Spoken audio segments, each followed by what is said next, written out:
जी प्रणाम गुरु जी। बहुत बहुत धन्यवाद आपका, आपने हमारे लिए टाइम निकाला फिर से। गुरु जी ये जानना चाहेंगे कि जो आजकल 13वीं राशि की बात चल रही है, आप इसके बारे में क्या कहना चाहेंगे? इतना सही है साहब कि शास्त्रों के मत में ऋग्वेद, यजुर्वेद, सामवेद, अथर्ववेद चारों वेदों का गणना किया जाए, पूर्ण रूप से अध्ययन की स्थितियां की जाए जजमान, तो कहीं से भी इस 13वीं राशि का वर्णन नहीं है। तो ये विदेशी तो माने गए। हमारे वैदिक ज्योतिष में कहीं से कहीं तक मत, आप केपी ज्योतिष पकड़ लो आप साहब, हमारे यहाँ का ही ज्योतिष को मॉडिफाई करके वो नक्षत्र ज्योतिष के अनुसार जो नक्षत्र परंपरा लाती, तो उसका वो ज्योतिष में समावेश नहीं। उससे पता 13वीं राशि है। हर मनुष्य को समथिंग नया चाहिए, तो उसके रूप में नया दिखावा आई है। शास्त्रों को मत कहीं से कहीं तक वो कहीं है तो कोई यहाँ पे अपमान बताया। या तो उज्जैन तो धुरंधर विद्वान है उज्जैन, हमारे उज्जैन की ज्योतिष परिषद, काशी की परिषद हर मास को वेबिनार के द्वारा मतावेश करती। मतावेश अर्थात कौन सा मत शास्त्र के अनुरूप है, कौन सा मत शास्त्र के अनुरूप नहीं है। ज्योतिष परिषद का पूर्ण वर्णन कहा गया है। इस पे कहीं से कहीं तक 13वीं राशि का मान कहीं से कहीं तक कई क्या बात है, कल दिखावा प्रदर्शन नहीं है, केवल गुमराह किया जा रहा है। क्योंकि विद्या जानकार है वो महालक्ष्मी के लिए अर्थकारी विद्या, महालक्ष्मी के लिए इस व्यवसाय नहीं करते। ये विद्या लोक कल्याण के लिए, ना कि महालक्ष्मी के लिए। इस प्रकार एक डॉक्टर का जो कर्म है वो जीवों की रक्षा करने के लिए, मानवता की रक्षा करने के लिए, ना कि लक्ष्मी बनाने के लिए। उसी प्रकार यह तय है कि दिखावा, ये जो लोग 13वीं राशि आविष्कार की गणना कर रहे हैं, अब सभी काफी लोगों ने उज्जैन के मीडिया चैनल में पूछा तो उसमें मैंने आपको एक तारीख दिया कि दिखावा प्रदर्शन कहीं से कहीं तक तय करनी है। अभी रविवार के साथ हमारा वेबिनार हुआ, उसमें अपने पूर्ण अपने भारत के संपूर्ण विद्वान विद्वान वेबिनार के थ्रू ऑनलाइन ये वीडियो कॉलिंग के थ्रू चर्चा हुई सभी से। था कि 13 तक मत थी विषय पर चर्चा हुई। 13वीं राशि के विषय कहीं तक कहीं वो तो शास्त्र प्रमाण बताया, शास्त्रार्थ कहते हैं वो कहते हैं। गुरु जी एक और बात मैं जानना चाहूँगा, जैसे आपने मुझे पहले वीडियोस में भी आपने बताया है, काफ़ी मंत्र आपने दिए हैं जो लोगों का कल्याण करने के लिए। और गुरु जी मैं ये जानना चाहूँगा कि कुछ ऐसी चीज़ें हैं जो मनुष्य अपने साथ लेके पैदा होता है और जिसे उसके कर्म कहते हैं, और कर्म काटने के लिए ये सारी चीज़ें मनुष्य इस जीवन में करता है। उसके बारे में आप क्या कहना चाहेंगे? जो पूजाएं करनी हैं वो बहुत ज़रूरी होती है हर इंसान के लिए, या जैसे पुत्र प्राप्ति हो गई या संतान प्राप्ति हो गई, किसी का घर नहीं बन रहा है, ऐसी चीज़ों के लिए पूजाएं करना बहुत ज़रूरी हो जाता है कुछ कुछ व्यक्ति के लिए। देखो साहब, का वाला है, उसमें मैं एक मत देना चाहूंगा। बाहर बारिश हो रही है तो आप कहेंगे पंडित जी मेरे लिए रेको पहनना आवश्यक है कि नहीं है, वो अब आप पहनोगे तब गीले नहीं, सरलता से अपने उद्देश्य की प्राप्ति कर लोगे। किसी प्रकार का विघ्न बाधा अष्टता को ग्रहण करते हुए नहीं जाओगे। अब जो आपने बात कही इसी बिंदु पे आते हैं, पुत्र हो, विवाह हो, संतान हो, या चाहे भूमिगत लाभ हो, मकान के बदला कुछ भी कारण है, तारा भाव से संबंधित कोई भी फल की प्राप्ति हो, उसमें अनुकूलता, अब वो समस्या आ रही है सब, तो जो बीजों को मत दे रखे उनको उपाय के द्वारा जब पत्रिका कुछ दोष का स्थिति समाधान उसके प्राप्त करवाना, आप पूर्ण समस्या का निदान कर लोगे, सरलता से अपने उद्देश्य को प्राप्त कर लो। अब करे तो क्या तलाक, नहीं करे तो क्या करे। ठीक उसी प्रकार मेरी बातें समझने का प्रयास कीजिएगा जजमान। अगर किसी जातक की सामने चल रहा है वो तो कांटा लगा है, और वो मैं कांटा पे चल पड़ूंगा क्या होगा, वो कांटा साइड में दूंगा तो चलूंगा तो क्या करेगा। जन्म पत्रिका जो है वो प्रारब्धिक कर्म सूची है। हम सभी मनुष्यों ने जो प्रारब्ध में कर्म करे सभी का भोगने के लिए हमारा जन्म हुआ है, वो उसी को हम भोगेंगे। लेकिन तर्क इतना सा है कहने का कि उन सभी का हम मिनिमाइज कर सकते हैं, उससे जो नेगेटिव फल है उसको पूर्ण रूप से नाश कर सकते हैं। तो जो पॉजिटिव सकारात्मक प्रभाव है उसका हम पूर्ण रूप से बढ़ावा कर सकते हैं। वो कैसे? जो हमारे वेदों की ऋषि मुनियों का दिव्य ज्ञान है, अनादि काल में तो ये गुरुवाणी के द्वारा दिया जाता था, तो अब वर्तमान समय काल से कुछ हजारों सालों पहले जब इसको लिपि में लिखा गया और फिर लिपि से लिखता हमको वैदिक परंपरा को तुम्हें प्राप्त हो।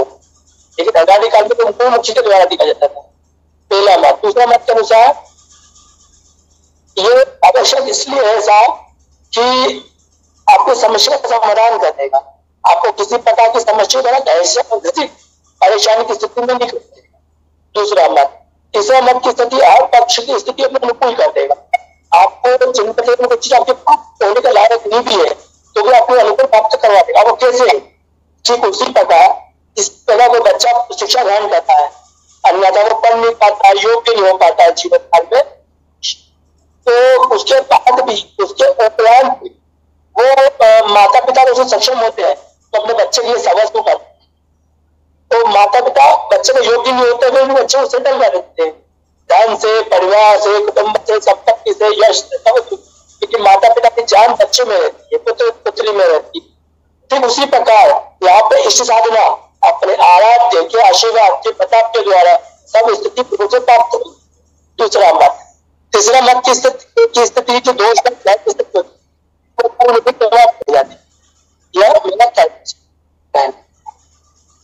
जी गुरुजी और एक बात इसमें मैं जोड़ना चाहूँगा।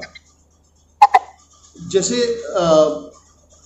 काफ़ी लोग हैं जो ज्योतिष को मानते भी नहीं हैं और बाद में उन लोगों का जो है मानना बहुत बढ़ जाता है जब भी पूजाएं होती हैं और उससे फल प्राप्त होती है।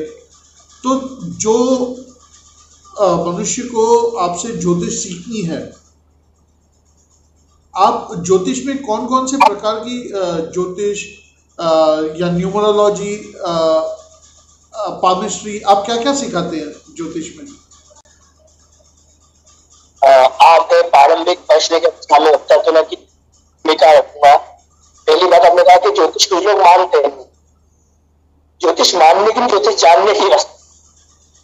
पहला बात, आप मानते किसी के दूसरे धर्म को भी है तो क्या वो धर्म होता नहीं है? आप कोई व्यक्ति कह देगा भारत का बेटा मैं न्यूजीलैंड में देखा, न्यूयॉर्क में देखा, केन्या में देखा, तो क्या वो है नहीं? तो अपनी जगह अपनी वस्तु सभी है, सभी के धर्म भी है, तो क्या आपने जाना नहीं है। ज्योतिष मानने की वस्तु, ज्योतिष जानने की वस्तु।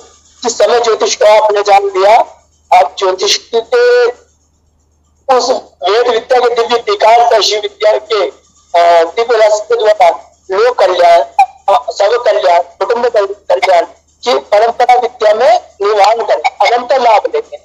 पहला मत। दूसरा मत की भूमिका इतनी कहना चाहूंगा कि जैसे कि हमारे द्वारा ज्योतिष विद्या में, ज्योतिष एक शाखा है, सभी के वर्ग में एक वर्ग वक्त में अलग अलग शाखाएं निकलती है। उसी प्रकार ज्योतिष में अलग अलग। क्षमा चाहता हूँ गुरुजी, कैमरा काफी हिल रही है, जी ठीक है जी। तो इतना सही है मेरा कहने का साथ कि ज्योतिष, अब ज्योतिष के अंतर्गत क्या साथ करता है? ज्योतिष एक शाखा है, जिस प्रकार एक पेड़ से उगता है अलग शाखा निकलती है, उसी प्रकार ज्योतिष में कई प्रकार की विद्याएं ग्रहण की जाती है। जिस प्रकार पंडित सिद्धांत संहिता हो रहा, अर्थात जन्म पत्रिका निर्माण, पंचांग निर्माण, उसके उपरांत पंचांग निर्माण, हस्तलिखित जन्म पत्रिका निर्माण, फलित ज्योतिष में मुख्य डीप में जाए तो इसी प्रकार मेडिकल एस्ट्रोलॉजी, चिकित्सा ज्योतिष, वास्तुशास्त्र, हस्तरेखा, पशु ज्योतिष अर्थात जातक के द्वारा उसका प्रश्न, आप भी सामान्य को मुझसे प्रश्न भी पूछते तो आपका कार्य अमुक कार्य सिद्ध होगा कि नहीं, पशु ज्योतिष। उसके बाद सामुद्रिक शास्त्र के द्वारा ब्रह्मदेश रीडिंग, आपका चेहरा देखकर फलादेश करना, ब्रह्म ज्योतिष अर्थात कोडियों के द्वारा फलादेश करना, व्यापार ज्योतिष आपके व्यापारिक gold, silver, copper up down होगा, पूरी इकोनॉमी का आर्थिक स्थिति अपना देश होता है साहब। यह मुख्य बिंदु के मतलब इस प्रकार के दोष है, ये सभी हमारे द्वारा दिखाए जाते हैं। आज के आधुनिक युग को देखते हैं, ऑनलाइन भी हम सिखाते हैं, व्हाट्सएप के द्वारा, जूम ऐप के द्वारा, अलग अलग ऑनलाइन संपर्क के द्वारा, हमारी वेबसाइट के द्वारा सभी लोगों को सिखाए भी जाते हैं और नोट्स प्रोवाइड भी कराए जाते हैं। तो हमारा उज्जैनी में आश्रम है गुरुकुल, यहाँ पे हम विद्यार्थियों को सिखाते हैं, क्या भी जी। गुरुजी, अभी मैं कुछ आपके बारे में दर्शकों को बताना चाहूँगा जो लोगों को आपके बारे में नहीं पता है।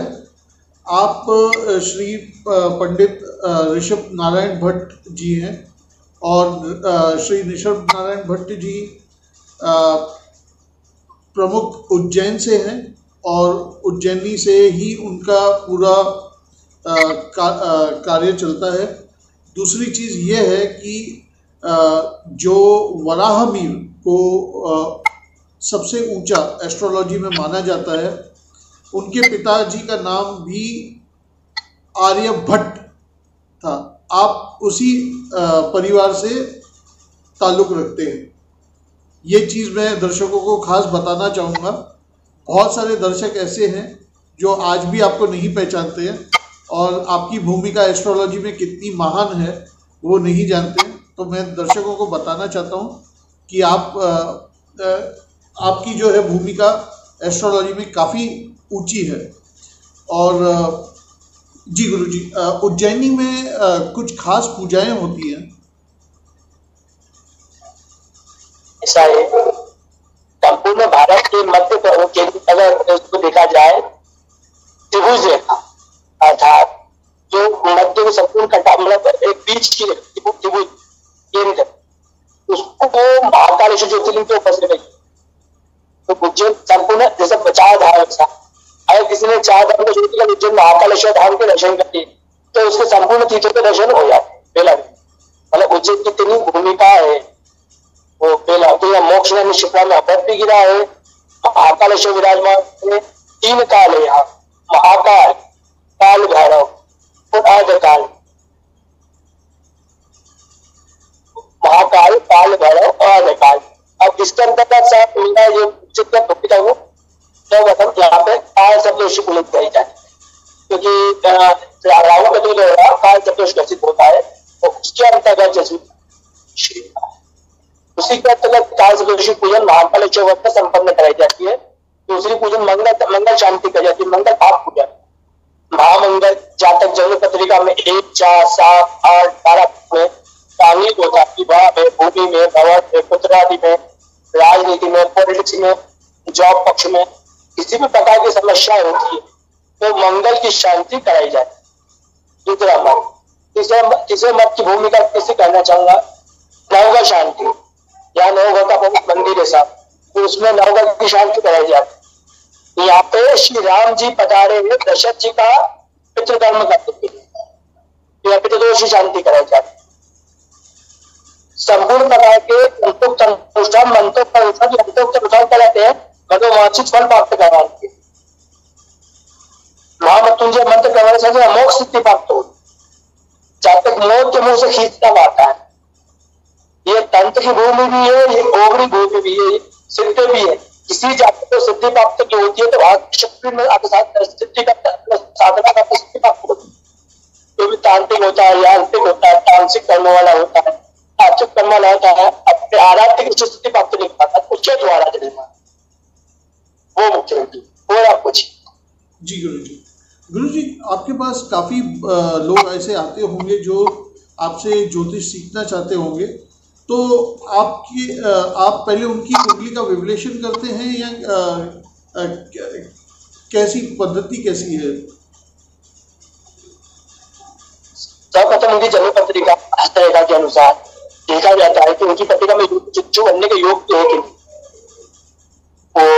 उसका जातक का ऑब्जेक्टिव क्या है, उद्देश्य क्या सीखना है, ये लोक कल्याण की विद्या है, निस्वार्थ विश्व कल्याण की विद्या है।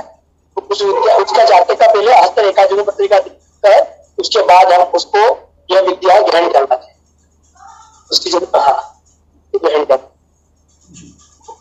तो तो गुरुजी जैसे कहते हैं कि हमारी जो फिंगरप्रिंट्स होती है, हर मनुष्य की अलग अलग फिंगरप्रिंट्स होती है, वैसे ही कुंडलियां भी हर मनुष्य की अलग होती है, चाहे वहाँ पर कई राशियां एक जैसी हो, कई वहाँ पर ग्रहों की युति एक जैसी हो, तो हर मनुष्य की कुंडली भी अलग अलग होती होगी ना? अलग होती है सर। इसमें मैं आपको एक मुख्य बिंदु बताऊं, अगर किसी जातक का एक ही समय जन्म होगा, दो जुड़वा बच्चों का जन्म एक समय हुआ, दोनों का फल अलग अलग। जैसे पथरी का एक है, जन्म कुंडली एक, महादशांतरशा एक, नवांश चक्र एक, षोडश चक्र एक, सब एक फला। लेकिन फलादेश क्यों उसको तय किया जाता है कि उसके पिछले जन्म तक पत्नी का बता के फलादेश किया जाता है। तो सभी जातक की जन्म पत्रिका अलग होती है। और जो विद्वान ज्योतिषी देख रहा है तो ज्ञान का उच्च लेवल कहाँ तक है, वो समुद्र व्यापी ज्योतिष विद्या में कहाँ तक मतलब डुबकी मार जा रहा है, कहाँ तक आप इस ज्योतिष विद्या को उसकी पकड़ है, उसके अनुसार फलादेश होता है। तो गुरुजी मैं ये कहना चाहूंगा अपने दर्शकों से, जो भी आपसे सीखना चाहते हैं ज्योतिष, मैं यहाँ पर नीचे डिस्क्रिप्शन में आपका फॉर्म दे रहा हूँ, वो डायरेक्ट आपसे संपर्क हो जाएगा आपके साथ। तो पहले आप उनका फलादेश करेंगे, अगर वो कर सकते हैं उसके बाद फिर हम उन्हें उसका अमाउंट कितना होता है, क्या होता है और कौन कौन सी ज्योतिष आप उसे एडवाइस करेंगे सिखाना, वो सब चीज़ हम लोग जातक को पर्सनलाइज्ड उनके कुंडली के हिसाब से बता सकते हैं। तो मैं जो आपकी लिंक है वो मैं डिस्क्रिप्शन में डाल दूंगा। और गुरुजी उज्जैन में तो मतलब खास आप मठ के प्रमुख के घर से हैं, तो मैं ये जानना चाहूँगा गुरुजी कि आपका जो वहाँ पर उज्जैन में खास करके गणना जो होती है ग्रहों की, उसकी एक विशेष जगह है, उसके बारे में कुछ बताएंगे गुरुजी? देखिए, जंतर मंतर अर्थात वह स्थान काल गणना जैसे होती है।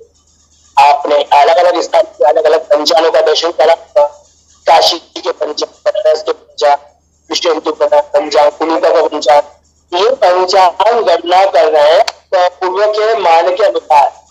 लेकिन जंतर मंतर में जैसी दीवार बनी हुई है, जहां से कौन सा ग्रह किस राशि किस अंश पे कौन से नक्षत्र के चरण पे रहेगा, पूर्ण गणना करी जा सकती। हम आने पिछले 300, 300, 400, 1000 साल पुराना भी दे सकते हैं, तो आने वाले अगले पल से लेकर अगले 100 साल बाद तक, पहले का बाद का भी दे सकते हैं, पहले का बाद तक। जिस प्रकार हम घड़ी देखते हैं साहब, तो हम समय देखते हैं तो हमें घड़ी की आवश्यकता पड़ती, वह घड़ी की आवश्यकता नहीं पड़ती। सूर्य की किरण, चंद्रमा की किरण समय बताती, वो अनादिकाल से वो यंत्र विराजमान उस स्थान। कभी यहाँ तो मैं आपको वहां पे दर्शन करा मिलूंगा, हमारे संपूर्ण भक्त को यही वीडियो कॉलिंग के माध्यम से मैं एक एक यंत्र का दर्शन करूंगा। वहाँ एक स्थिति भी यंत्र की है, जिसके प्रताप के द्वारा अब तारा मंडल में कौन से किस स्थान पर है, कौन से नक्षत्र कौन से चरण पे है, कैसी उनकी स्थिति है, आकृति है, पूर्ण दर्शन ज्ञात कराए। इस सामान्य शुल्क रहता है हमारा, लेकिन वो पूर्ण वो भी सरकार के द्वारा संचालित हो गया।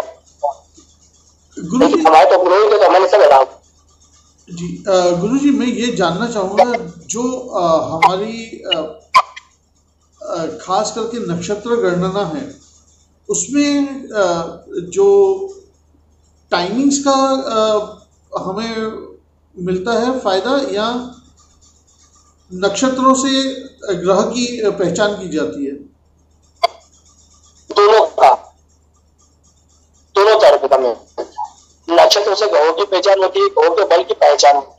कौन सा नक्षत्र किस चरण में होता है, वो किस फल में होता है, जैसे कि मैंने आपको बोला था कि ज्योतिष रिगार्डिंग, तो नक्षत्र फल अलग होता है। हमारे ऋषि मुनियों ने अनादिकाल में बहुत फलादेश की हमें पद्धति प्रदान कर, जिस प्रकार ये मतलब मेरी बात सरल शब्दों में इसी प्रकार समझेगा कि हमारे पूर्वज को धन इकट्ठा कर गया है, सभी को भोगना है जी। तो गुरुजी ये सब विद्या आप सिखाते हैं, ये सब विद्याएं आपसे सीखी जा सकती है? जी, हम हमारे गुरुकुल में हम हमारे पिताजी और हमारे जो कुटुंब के आचार्य चले आ रहे हैं, वो हम पिताधीश्वर है उस आश्रम के, वो हम हमारे द्वारा संपूर्ण गुरुकुल में विद्यार्थी शिष्यों को ये विद्या सिखाई जाती है परंपरा जी। अनादिकाल से सिखाया है। तो गुरुजी आप ये विद्या व्हाट्सएप पे भी देते हैं, स्काइप पे भी, मतलब कंप्यूटर से भी सिखाते हैं, व्हाट्सएप से भी ये विद्या सीखी जा सकती है आपसे, यानी मनुष्य कोई भी दुनिया के कोई भी कोने में है वो आपसे ये विद्या डायरेक्टली सीख सकता है? जी, आज तो आधुनिक युग हो गया, पिछले 8 वर्ष से हम ये विद्या ऑनलाइन सिखा रहे हैं। पिछले 8 वर्ष से ये विद्या ऑनलाइन सिखा रहे हैं। व्हाट्सएप हुआ, स्काइप हुआ, हर तरह तरह के माध्यम के द्वारा ऑनलाइन हम ज्योतिष विद्या हर प्रकार के जो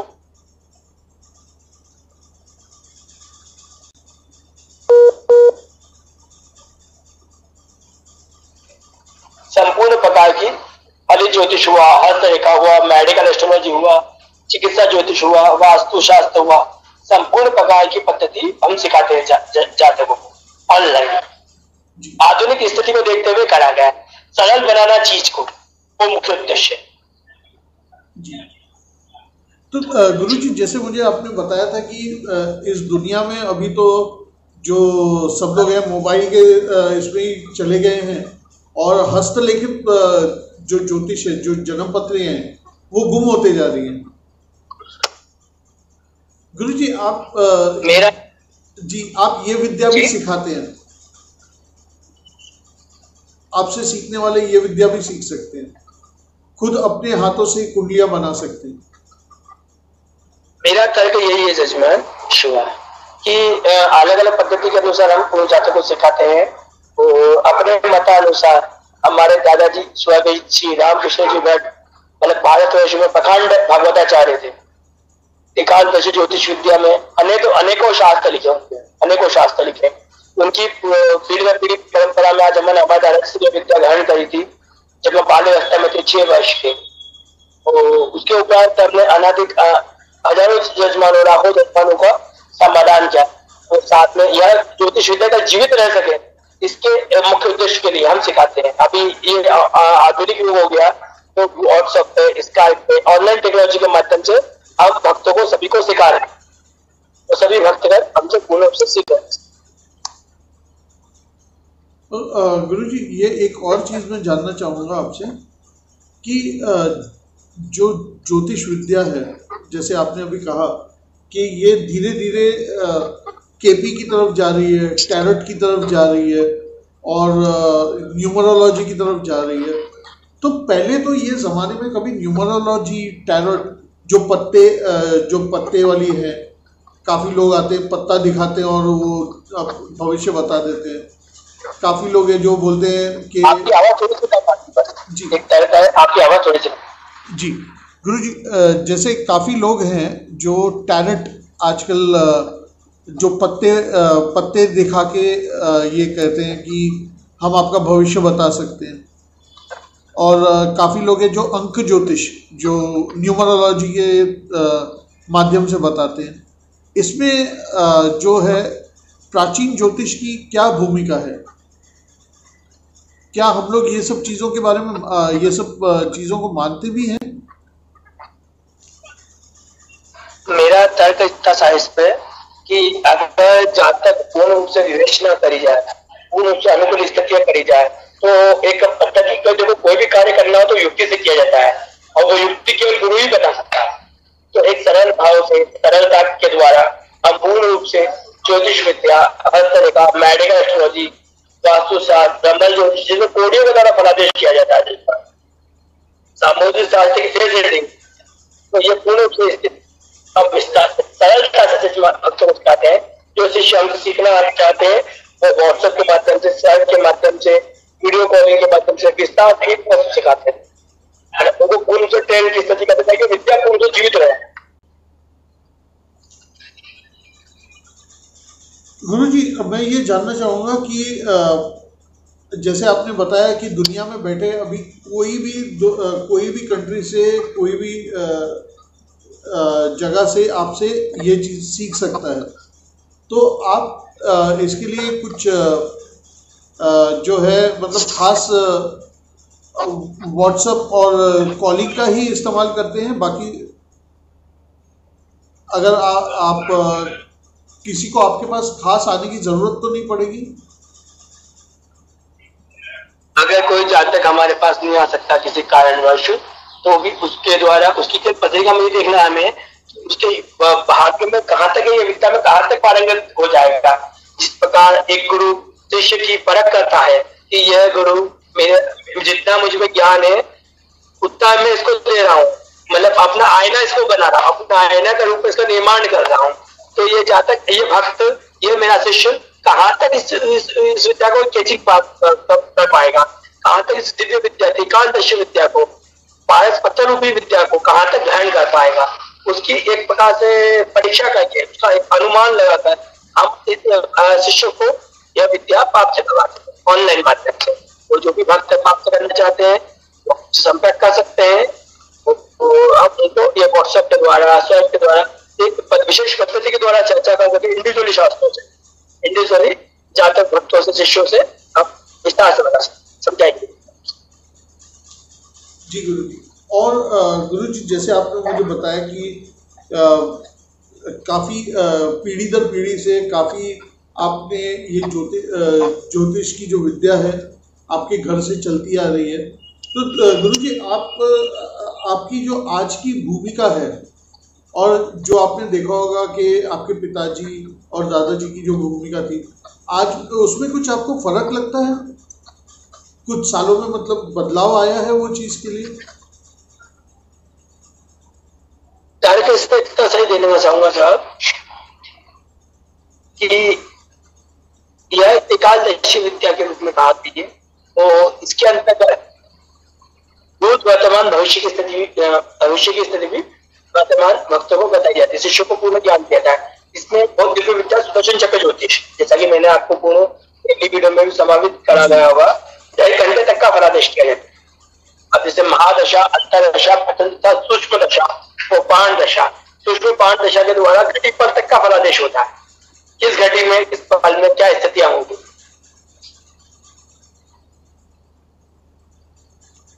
वो पूर्ण बिंदु, पूर्ण भूमिका रहेगी जी। तो ये सब मतलब जंतर मंत्र से ही मालूम पड़ता है, जो वहां पर ग्रहों की गणना होती है उसी से उसी यंत्र के द्वारा मालूम पड़ता है। अगर कोई भक्त जन हमसे सीखना चाहता है पूर्ण रूप से, तो लगभग हम उसको 1 से 3 महीने के अंदर उसको पूर्ण रूप से ट्रेन कर देते हैं। और उसके उपरांत उसको हर बार मतलब 500 कुंडलियों से लेकर 100 कुंडलियों से लेकर 500 कुंडलियों का उससे वेरिफिकेशन कराया जाता है, चेक कराया कि हम कोई फलादेश कहेंगे तो एक परसेंट गलत नहीं बैठे, क्योंकि ज्योतिष की गरिमा का उत्तराधिकारी रहता है। जिस प्रकार एक डॉक्टर रहता है उस प्रकार 100 कुंडलियों का परीक्षा कर्म भी करवाते हैं, जैसे तो देखो 45 दिन में उसको पूर्ण रूप से ज्ञान दे देते हैं उस पूर्ण भूमिका का। उसके बाद वो जितनी डुबकी लगाएगा उतना उस विद्या पारंगत होगा। वो हर पल एक प्रकार से शिष्य के साथ हम खड़े रहते हैं, उसकी परछाई बनकर। जी गुरुजी, आपका बहुत बहुत धन्यवाद गुरुजी, आपने भक्तों के लिए टाइम निकाला। और मैं ये आशा करता हूँ कि जो लोग आपसे ज्योतिष सीखना चाहते हैं, जो ये पुरानी प्राचीन ज्योतिष है, जो खास वैदिक ज्योतिष आपसे सीखना चाहते हैं, वो ज़रूर आपसे संपर्क करेंगे। आपका कोटि कोटि धन्यवाद गुरुजी। नमो नमः शिवाय। जो भी भक्त हमसे सीखना चाहते हैं वो हमसे संपर्क करें। हम तो विश्व कल्याण के लिए जो वेदों की परंपरा, ऋषि मुनियों का जो अमृत रूपी ज्ञान अपने को परंपरा अनुसार हमें मिला है वो आगे दें और यह विद्या विश्व कल्याण के लिए उपयोगी साधक साबित हो। इसी का मुख्य उद्देश्य मानते हुए हम आज भी संपूर्ण भक्तों को सिखाते हैं, शिष्यों को भी सिखाते हैं, जो भक्त जैसे होता है उसको भी सिखाते हैं। और ऑनलाइन का करने का उद्देश्य मुख्य हमारा यह है कि हमारी ये विद्या भारत की, जिसे भारत सोने की चिड़िया कहा गया है, तो ये विद्या है विश्व में व्यापी हो। जो भी भक्त सीखना चाहे वो हमसे संपर्क करें। जय श्री महाकाल गुरु जी। नमस्कार।